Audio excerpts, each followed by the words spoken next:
What is up, Basement Dwellers? It's Mikey Henninger, and welcome in to episode 9 of Inside the 20 by Basement Brewed Fantasy Football, where there are 300 plus fantasy football players that are already outsmarting their friends, dominating their leagues, winning DFS contests, winning NFL bets, and they're doing all of that using our 30 plus hours of weekly research and our cheat sheets and our amazing online community / Discord channel. Heck, perfect example of that. Perfect example of cheat sheets, perfect example of that online community. Basement Brewed Fantasy Football is not a fantasy baseball company. Until now. Kind of. Fantasy baseball rankings, by far, that's the number one question that I get from the majority of the members over at basementbrewedff.com. When are you getting into fantasy baseball? When are you getting into fantasy baseball? The short of it is, I'm not. It's just never clicked for me. It's never been something that I'm particularly interested in, which is fascinating considering baseball was my first love growing up, but it's just something that never clicked for me the same way that football did. So if I ever do have a fantasy baseball department, it will be somebody that I hire. And quite frankly, there might be nobody better to hire than the one and only Derek Devereaux. So Derek is a guy that has been very successful as a fantasy baseball player. In fact, last year he had a 70% advance rate in baseball, best ball. That's really hard to say. 70% advance rate in baseball, best ball leagues last year. And recognizing a need or a desire for fantasy baseball rankings over at basementbrewedff.com, Derek agreed to create and maintain fantasy baseball draft rankings, including auction values, and just provide it completely for free for anybody who's subscribed, anybody who's a member of basementbrewedff.com. So anybody who's already subscribed to basementbrewedff.com, they log into their toolbox and bam, there are some fantasy baseball rankings, some elite fantasy baseball rankings right then and there for you. So pretty good example of how our community works together to help each other. Pretty good example of the cheat sheets that become available to anybody who is a Basement Brewed Fantasy Football subscriber. But again, Basement Brewed Fantasy Football is not a fantasy baseball company or podcast. It is a football company and it is a football podcast. So today, we're not talking baseball. We are continuing our discussion on fantasy football players that recently changed their threads, went to a different team. Specifically, we're going to be talking Joe Mixon going to the Houston Texans, Tony Pollard going to the Tennessee Titans, and Austin Ekeler going to the Washington Commanders. Let's dive in. Let's kick this thing off talking about Joe Mixon, who was just traded from the Cincinnati Bengals to the Houston Texans in exchange for a half a bag of stale Funyuns. Okay, the Texans gave up a 7th round pick to get this guy, and it's a very, very cheap price to pay for a guy who is a career-long workhorse. Okay, so Joe Mixon has appeared in 97 career regular season games, and over that stretch of time, he's averaged 19.11 touches per game. Okay, so career-long workhorse, 3 down back. The guy has finished with over 1,200 scrimmage yards and 8 touchdowns in 5 of 7 seasons that he's been in the NFL. He's been a top 14 running back in 5 of the 7 seasons that he's been in the NFL, and that includes being the RB9 in 2018, the RB3 in 2021, and the RB6 last year. He's kind of one of those guys that a lot of people want to avoid because he doesn't seem to ever put up the gaudy, the flashy numbers, and yet year after year after year, the guy puts up strong top 14, top 12 numbers. Now, to be fair, there are a lot of tread on the tires. There's a lot of mileage on this machine. He's entering his age 28 season, and he already has over 1,800 touches just in the regular season in his career. Now, on the surface, this is a good landing spot for Joe Mixon, right? If you're not going to be with Joe Burrow and the Cincinnati Bengals, landing with C.J. Stroud and the Houston Texans is a pretty solid alternative, right? Where I don't think anybody would disagree that the arrow is pointing straight up on C.J. Stroud, on the Houston Texans, on the Houston Texans offense. Last year as a rookie, C.J. Stroud's offense finished 13th in scoring, 12th in offensive yards, and 14th in offensive plays executed. Okay, so an above average offense despite C.J. Stroud being a rookie, and all the reason to expect progression an improvement moving forward in year 2. However, taking a look at what the Houston Texans did in the rushing game, that's where some red flags start to pop up under Bobby Slowick as the offensive coordinator for the Houston Texans. They finished 20th in rushing attempts, 22nd in rushing yards, 23rd in rushing touchdowns, and from an efficiency standpoint, they finished a very nasty 29th in yards per rushing attempt.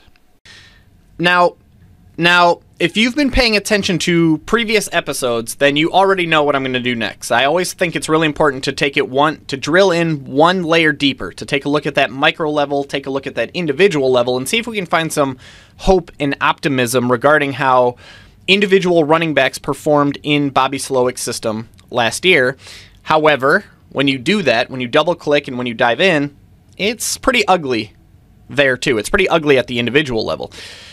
Dameon Pierce fell off the face of the earth after a very, very promising rookie season in 2022. He plummeted from 4.4 yards per touch all the way down to 3.3 yards per touch. We're talking historically bad. That ineffectiveness forced free agent Devin Singletary into the RB1 role in Houston. He somewhat became a little bit of a workhorse down the stretch for the Houston Texans, setting new career highs in touches. He had 246 touches last year, which is the most of his 5-year career, and yet, despite the added opportunity, he set new career lows in several efficiency metrics across the board. 246 touches, and yet just 38 targets, which was a new career low, 1.8 catches per game, new career low, and 4.4 yards per touch, new career low. When you get down inside the 5-yard line, Devin Singletary had just 7 carries inside the 5-yard line, which is not very many. And by the way, with those 7 carries, he gained, quote unquote, negative 2 yards with 1 touchdown. And Dameon Pierce, by the way, was somewhat less efficient inside the 5-yard line. He handled more carries. He had 9 of them, but he also gained just negative 2 yards, though he did convert 2 touchdowns. So combined between Devin Singletary and Dameon Pierce, they had 16 carries inside the 5-yard line for negative 4 yards and 3 touchdowns. Okay, so the individual level, also not very pretty under offensive coordinator Bobby Slowick. Now, this is where we need to apply some critical thinking. This is where adding some context, removing the player from the spreadsheet and considering the player themselves, this is the part where that becomes really important, right? Because by every metric, every eye test, there's no debating that Joe Mixon is a more talented, a more efficient, a more effective running back in the NFL. He has been, and there's no reason to expect that to be any different. And there are several examples of what I'm talking about here. So, to dive into those, Devin Singletary has a career high of 246 touches. Okay, that's the most he's ever touched the football in a single season, 246 times. Joe Mixon has touched the football 270 or more times in 5 of 7 seasons that he's been in the NFL. Much more adept at handling a voluminous workload. Then we go to scrimmage yards. Devin Singletary's career high, the most he's ever done, 1,099. Joe Mixon has more than 1,200 in 5 of 7 seasons. Rushing yards. Devin Singletary has a career high of 898. Mixon has gone over 1,000 in 4 of 7 seasons that he's been in the NFL. Touchdowns. Devin Singletary has a career high of 8 touchdowns from scrimmage. Mixon has hit 8 or more in 5 of 7 seasons, including a high of 16, doubling Devin Singletary's career high. And of course, we got fantasy football finish. Devin Singletary's best fantasy football finish was RB19, while Mixon has been the RB14 or better in 5 of 7 seasons, including a high of RB3. And then you got inside the 5-yard line. Right? We already talked about Devin Singletary last year. 7 carries, negative 2 yards, 1 touchdown, 0 targets. Joe Mixon, on the other hand, had 20 carries, so almost 3 times as many as Devin Singletary. He had 26 yards, almost 4 times as many as Devin Singletary, or at 4 times as many. And he had 6 touchdowns, all of which, by the way, the carries, the yards, the touchdowns, all of those were within the top 8 of all NFL running backs last year.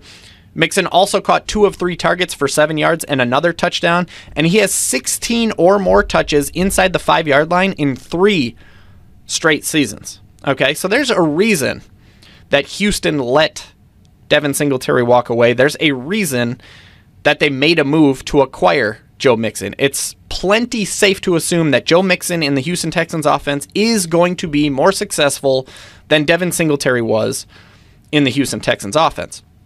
We've already talked about who Mixon is as a guy and as a player in the NFL. He's a 3-down workhorse who is entering a potential top 10 offense. Volume shouldn't be an issue. He's likely to not face much competition for touches in the backfield. He should have plenty of scoring opportunities in that C.J. Stroud offense, that top 15 offense last year that could vault into the top 15 offense this year. Now, the only concern, the main concern, and arguably the only concern for Joe Mixon heading into 2024 is his level of effectiveness and how efficient he can be entering his age 28 season, considering the wear and tear, the mileage on this machine. But still, volume is what creates fantasy football points, and there should be no shortage of it for Joe Mixon. He should get plenty of volume. He should get plenty of touchdown chances. He should be involved in the passing game. Treat him as a high-end RB2 in 2024 fantasy football. He's a career-long high achiever, and you could be too. If you're anything like me, you know that the older you get, the more responsibility you get, the more involved you become as a parent or as a coach or as a father or as a husband or as an entrepreneur, whatever it is, it becomes increasingly more difficult to find those friendships and find those connections and find those people that can take you where you want to go in your life. And that is why I would recommend to anybody that wants to maximize every single day that they get out of their lives to contact Paul Conley at High Achievers. Paul runs a group that's exactly what it sounds like. It's a group of men that are and want to be high achievers. They want to be the best versions of themselves as a father, as a husband, as a man, as a human, as an entrepreneur, as a professional. And Paul does a perfect job of creating this community, this support system, where all of these guys who have completely different but gigantic goals come together and work together to help each other achieve those goals. Paul meets with his members individually. Paul brings in guest speakers to help. I could not recommend working with Paul and working with the high achievers enough. Get in touch with Paul using the information that we left for you in the show notes. Moving on to Tony Pollard, who signed a 3-year contract with the Tennessee Titans, worth up to $21.8 million, including $10.5 million of which that's guaranteed. The former 4th-round pick from Memphis is entering his age 27 season after, quite frankly, an alarmingly disappointing first season as a workhorse, despite being behind a terrific offensive line, despite being in the highest scoring offense in the entire NFL. Pollard got plenty of chances. He had plenty of volume. He set new career highs in touches, rushing attempts, targets, catches. Volume wasn't the issue for Tony Pollard. He failed to capitalize on getting those opportunities in the highest scoring offense in the NFL. Despite his career highs in volume, he set new career lows in efficiency across the board. Career lows in yards per touch, yards per carry, yards per target, and yards per catch. The guy averaged over 18 touches per game. Again, volume was not the issue for Tony Pollard, but he could only turn those 18 touches per game into 13.6 PPR points per game. He finished as fantasy's RB18, despite most people using a heavy draft pick on him and being drafted as fantasy's RB7 in 2023. By all intents and purposes, a very, very disappointing and alarmingly disappointing first try as a team's offensive focal point. And now you're taking him out of that top 5 offense. You're putting him into a bottom 5 offense. Last year's Cowboys finished first in scoring and 5th in offensive yards, while last year's Titans finished 27th in scoring and 28th in offensive yards, and that was with King Henry running the ball. We will need to see massive improvement from Will Levis in year 2 of the NFL, but also year 1 in a brand new system. It's almost like he's going to be a rookie again. And by the way, I am a Will Levis believer. I am a fan. I spent dynasty draft picks on him last year. I believe he is going to be a good football player, a good quarterback in the NFL. I'm also a realist, and it seems unlikely to expect some massive jump into the stratosphere of the NFL and some massive jump into being a top 15 or top 10 offense. In all likelihood, this is going to be a Titans offense that is a Titans team that is likely to trail more often than not, which would potentially push the team into pass-heavy volume as they try to catch up to other teams, and that would hurt Tony Pollard if they're forced to abandon the run. This is a team that is likely to be in the bottom half of scoring, which is going to limit the touchdown opportunities for Tony Pollard, at least from where he was last year in Dallas. I'm a Will Levis believer, but there's not much reason to expect them to go from 27th in scoring and 28th in yards to suddenly being a top 15, top 10 offense. It's just not as good of an atmosphere for a running back to thrive in as it would be with the Dallas Cowboys. Furthermore, you're removing Tony Pollard from a top 10 offensive line and putting him behind a projected bottom 5 offensive line, an offensive line that by most metrics was the worst offensive line in football last year. So we've already talked volume, we've talked touchdown opportunities, but efficiency could be a struggle for Tony Pollard, a guy who struggled with efficiency already last year in a top 5 offense, in a top 10 offensive line. He's most likely behind that offensive line. He's going to struggle to find room to run. He's going to find less opportunities for big plays, big gaping holes to run through. And then you look at receiving work, right? You're taking Tony Pollard out of an environment where he saw 67 of Dak Prescott's targets, and you're pairing him with last year's 3rd-round pick, Tyjae Spears, who flashed very, very well as a pass-catching running back in the NFL, likely a guy who's not just going to go away. He's likely to be very involved as the pass-catching back, as a 3rd down back, likely eating into Tony Pollard's target opportunity and his receiving work.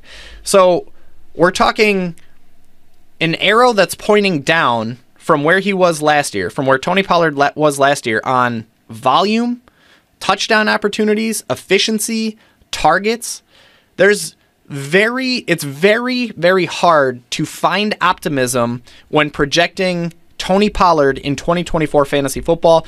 Yes, it's possible. Anything is possible. That's what makes fantasy football fun. If we had all the answers, this game wouldn't be as fun as it is. And it's entirely possible that, they're bringing in Brian Callahan, who was the offensive coordinator for the Cincinnati Bengals, although he didn't call the plays there.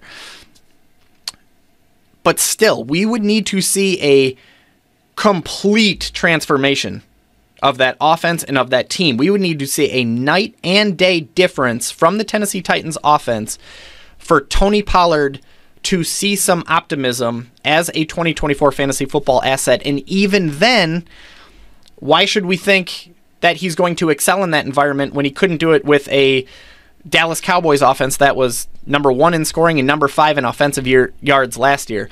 It's not easy to find a lot of optimism for Tony Pollard with the Tennessee Titans, at least in fantasy football. We'll have to see where his average draft position shakes out over the summer, but I am fully anticipating that Tony Pollard is going to end up on BBFF's do not draft list as an unexciting, volume-based RB2 option. Before we move on and finish the episode with Austin Ekeler, I would like to know who wants to win this autographed jersey, this autographed Music City Miracle Tennessee Titans jersey that is autographed by number 87 himself, Kevin Dyson, the guy who scored that famous touchdown of the Music City Miracle, breaking the hearts of the Buffalo Bills, breaking the hearts of Buffalo Bills fans.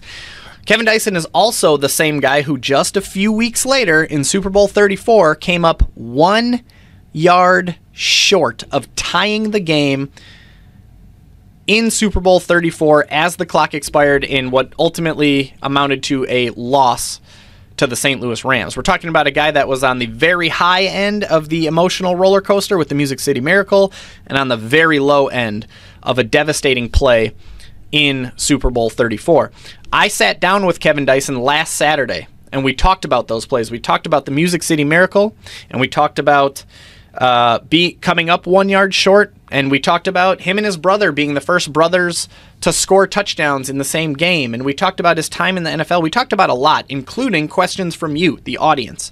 So, assuming you don't want to miss that episode, and I promise you, you don't, press pause, press subscribe, and come right back, because you do not want to miss that episode. It's coming out on Friday, March 29th in the morning, and keep an eye on my LinkedIn, on my newsletter, on my Twitter, and on my TikTok for your chance to win this autographed Music City Miracle jersey, courtesy of Greg Spencer and BS Collectibles in Twin Lakes, Wisconsin. Let's wrap this thing up talking about Mr. Austin Ekeler heading to Washington, D.C. to play with the Commanders after signing a 2-year contract worth up to $11.3 million. He's going to spend his age 29 season in Washington, and there's no denying that his final campaign in LA, his last year with the Chargers last year, was a lost season. But it's important for us to at least remember that this guy he's just 1 year removed from back-to-back elite, not good, not great, elite fantasy football seasons. In 2022, Austin Ekeler went for more than 1,600 scrimmage yards with 18 touchdowns, 127 targets, and 107 catches, finishing as fantasy's RB4 in 2022. And the year before that, he went for more than 1,500 scrimmage yards with 20 touchdowns, so 38 touchdowns between 2021 and 2022. He had 94 targets and 70 catches in 2021, finishing as fantasy's RB2. Okay, so Austin Ekeler had back-to-back top 4 fantasy finishes in 2021 and 2022. We're just 1 year removed from those elite seasons. Mr. Ekeler has more than 1,000 scrimmage yards in 4 of 7 seasons that he's been in the NFL, including more than 1,500 scrimmage yards in 3 of the last 5 NFL seasons. He has 11 or more touchdowns in 3 of the last 5 years, and he has 65 plus targets and 51 plus catches in 5 of 7 seasons that he's been in the NFL. Ultimately, Austin Ekeler, aside from last year, has been pretty great in recent memory. He's been the RB7 or better in 3 of the last 5 seasons, including, as we mentioned, RB2 in 2021 and RB4 in 2022. Now, all of that being said, there's no denying that there are a lot of red flags here when projecting Austin Ekeler for 2024 fantasy football. 2023 was a lost season, right? Ekeler suffered career lows in yards per carry with 3.5 and yards per touch at 4.6. Now, to give him the benefit of the doubt, he did suffer a grade 2 ankle sprain in week 1 of the NFL season last year, making it at least fair to wonder if that ankle injury sapped his explosiveness over the course of the rest of the season. But, of course, in football, Austin Ekeler is no spring chicken, right? He's entering his age 29 season, which is young in real life, but in the NFL, as a running back, that's near the end of the line. Ekeler was also very much in an environment where he was set up to thrive in a Justin Herbert offense that finished 13th or better in scoring in 2 of the last 3 seasons. And now he's going to a Washington Commanders offense that's filled with question marks at absolute best. And by the way, the Commanders haven't finished better than 23rd in scoring since 2017 when Kirk Cousins was playing quarterback. And speaking of quarterback, Washington is going to be led, most likely, by whichever rookie they choose with their first pick in the NFL draft, right? They traded away Sam Howell. Jacoby Brissett is not on the team. He's now with the Patriots. Whether the Commanders take Drake May or Jaden Daniels, the week 1 starter is most likely to be a rookie. And unless you're CJ Stroud, it's unlikely that a rookie quarterback suddenly sends the Washington Commanders into the stratosphere of NFL offenses. And by the way, Austin Ekeler has basically been the only back in LA for the last couple years, with Joshua Kelly and Isaiah Spiller kind of serving as role players in the NFL. Not quite the case in Washington, where Brian Robinson has played very well. He's thrived as the RB1 in Washington with the Commanders. So how is that split going to work out? It's just not as conducive of an environment for Austin Ekeler as it has been with the LA Chargers. Now, in episode 1 of Inside the 20, we briefly talked about the effect that Cliff Kingsbury has had on running backs in fantasy football during his time as the head coach of the Arizona Cardinals between 2019 and 2022. So as you know, what we're going to do today is we're going to take a look at that from the macro level and from the micro level. Now, at the macro level, at the team level, his offenses weren't exactly anything to write home about. They were mostly mediocre, perhaps slightly above average at best.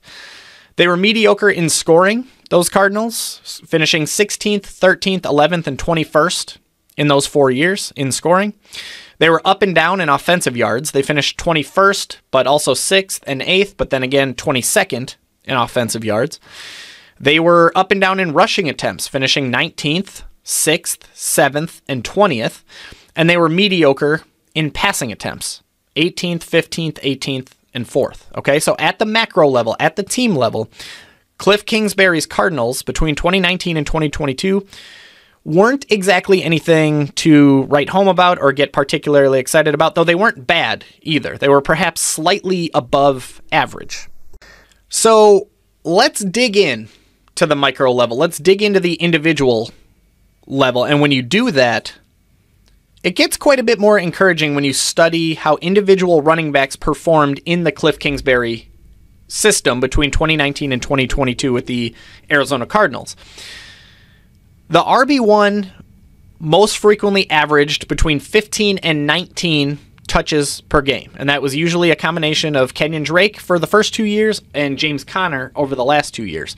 At worst, James Conner averaged 15.9 touches per game in 2021, and at most, Kenyon Drake averaged 18.9 touches per game in 2019. So that RB1 role gets plenty of volume. Okay, that's plenty of volume to be able to do some fantasy football damage with. As for the RB2, they usually averaged somewhere between 9 and 14 touches per game. At minimum, we saw Chase Edmonds average 9.3 touches per game in 2020, and at most, we saw Chase Edmonds average 13.3 touches per game in 2021. Now, perhaps most importantly, most excitingly, most encouragingly for Austin Ekeler specifically, a guy who has built a career on catches and targets, he was a fantasy football stud without ever in his entire career rushing for 1,000 yards. Okay, that just goes to show how much of a stud he is when it comes to PPR leagues and buttering his bread on targets and catches. And in Cliff Kingsbury's offenses between 2019 and 2022, we saw 4 different instances where a running back averaged 4.2 or more targets per game.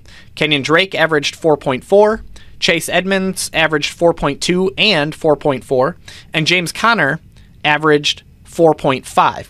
So Cliff Kingsbury does not hesitate to throw the ball to his running backs, and it's likely he knows he's more than aware of what Austin Ekeler is capable of doing in the passing game. Now, interestingly enough, the 2021 Arizona Cardinals might actually be a perfect case study when it comes to projecting what to expect from Brian Robinson and Austin Ekeler in the Washington Commanders offense moving forward into 2024.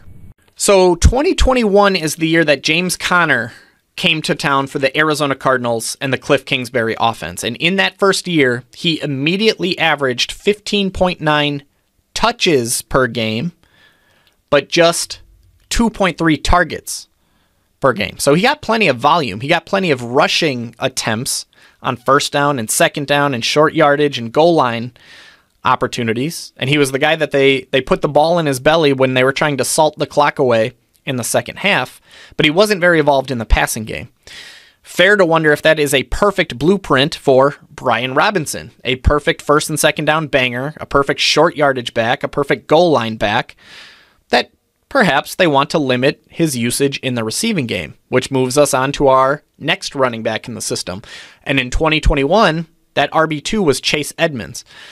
He didn't average as many touches as James Conner, but he still averaged a healthy 13.3 touches per game.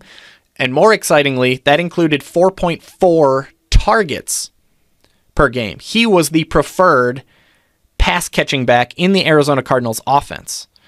Knowing what we know about Austin Ekeler and where he butters his bread and where he excels in the NFL game, it's perfectly fair to wonder if 2021 is an ideal blueprint for how we should project the Washington Commanders offense, more specifically Brian Robinson and Austin Ekeler, moving forward, with Brian Robinson occupying that James Conner role of 15.9 touches but just 2.3 targets, whereas Austin Ekeler mixes in for 11 to 14 touches, including 4 to 5, maybe 6 targets per game. Not to mention the fact that Austin Ekeler is a proven commodity in the passing game. He's a much more efficient, much more effective, much more productive running back in his career than Chase Edmonds has been up to this point. So while Edmonds was averaging 4+ targets per game, it's fair to wonder if Washington brought Ekeler over so that he could average 5, 6, 7+ targets per game. Also working in Ekeler's favor in this scenario is that bad teams are frequently forced to put the ball in the air, to abandon the run and embrace the pass. And Austin Ekeler would serve as the perfect safety blanket, the perfect dump down specialist for whatever rookie quarterback that the Washington Commanders start at quarterback in week 1. Could be plenty of passing volume, could be plenty of dump down opportunities for Austin Ekeler. There's no denying that he's no longer the stud that he very, very recently was, just in terms of opportunity and just in terms of the offense that he plays in. But given his skill set and given the game script that Washington is most often to find themselves in, Austin Ekeler is still very, very likely to pay mid to maybe low-end RB2 dividends in PPR leagues. In standard leagues, he's more of a RB3 if they're not going to reward catches, but he should still get plenty of opportunities to butter his bread as a low-end RB2 in PPR. Ultimately, it's going to come down to average draft position, but as of right now, I am bullish on Joe Mixon, I am out on Tony Pollard, and I'm fine with Austin Ekeler. But again, that could all change, and it's all going to come down to how average draft position shakes out as we approach fantasy football season, and that's why you need to press subscribe and keep it locked onto the Basement Brewed Fantasy Football channel, subscribe to the Basement Brewed Fantasy Football newsletter, and just keep your eyes and ears peeled because we'll be updating our rankings, we'll be updating our write-ups, we'll be updating everything as we get closer to fantasy football draft season. That's all I got for you today. If you liked this episode, then you got to go back and check out episode 8 if you haven't already. It was a good discussion. We switched gears. We talked about wide receivers that changed their uniforms. More specifically, we talked about Keenan Allen going to the Bears, Calvin Ridley going to the Titans, and Hollywood Brown going to the Chiefs, and that's a rocket ship that's waiting to happen. Come back on Tuesday morning for episode 10 of Inside the 20. We're going to take a quick sidebar and put free agency frenzy on hold, and we're going to introduce best ball fantasy football leagues, or as I like to call it, the most addicting format in fantasy football. If you like doing fantasy football drafts, this is one that you don't want to miss. Be sure to press that subscribe button because 1 week from today, is the interview with Mr. Kevin Dyson, the magician of the Music City Miracle. Between now and Tuesday morning, I will be in the basement. I'll be updating the 2024 Fantasy Football Draft Guide. I'll be updating the best ball rankings. I'll be updating all the cheat sheets that BBFF members are using to outsmart their friends and dominate their leagues. And when you're ready to do that too, when you're ready to join us, head on over to basementbrewedff.com and sign up before the price goes up on April 1st or May 1st, depending on when you're listening to this. The price for new members goes up on the 1st of every single month. So joining in March is going to be cheaper for you than joining in April or May or June or July or August. It literally rewards you for signing up now instead of waiting until it's fantasy football season. That's all I got for you today. I will see you on the fantasy football field on Tuesday morning. Cheers. This brew is for you.